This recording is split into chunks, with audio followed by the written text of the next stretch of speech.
બનાસકાંઠા જિલ્લાના પાલનપુર તાલુકાના ભટામલ મોટી ગામમાંથી એક અત્યંત દુઃખદ અને ચકચારી ઘટના સામે આવી છે.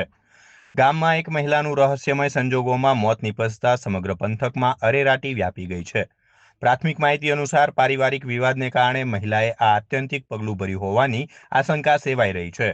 સ્થાનિક સૂત્રો અને ચર્ચાઓ મુજબ ભટામલ મોટી ગામમાં પતિ પત્ની વચ્ચે છેલ્લા કેટલાક સમયથી અવારનવાર વિવાદ થતો હતો. પતિ દ્વારા વ્યસન કરીને અવારનવાર ઘરકંકાસ કરવામાં આવતો હોવાથી કંટાળીને મહિલાએ આ આકરા પગલાં લીધા હોવાની અને પોતાની જીવનલીલા સંકેલી લીધી હોવાની વ્યાપક રાવ ઉઠી છે. બીજી તરફ આ ઘટનાની જાણ થતાં જ મૃતક મહિલાના પરિવારજનો દોડી આવ્યા હતા. પિયર પક્ષે આ મામલે અત્યંત ગંભીર આક્ષેપો કર્યા છે. પરિવારનું કહેવું છે કે તેમની દીકરીએ આવું પગલું ભર્યું નથી, પરંતુ તેની સાથે કોઈ અઘટિત ઘટનાને અંજામ આપવામાં આવ્યો છે. પરિવારે ન્યાયની માંગ સાથે સમગ્ર મામલે ઊંડાણપૂર્વકની તપાસ ઈચ્છી છે. ઘટનાની ગંભીરતાને જોતા પાલનપુર તાલુકા પોલીસની ટીમ તાત્કાલિક સ્થળ પર પહોંચી ગઈ હતી. પોલીસે મહિલાના પાર્થિવ દેહને કાયદેસરની પ્રક્રિયા અને પોસ્ટમોર્ટમ અર્થે પાલનપુર સિવિલ હોસ્પિટલ ખાતે ખસેડ્યો છે. આ કેસમાં મોતનું સાચું કારણ પીએમ રિપોર્ટ આવ્યા બાદ જ સ્પષ્ટ થશે.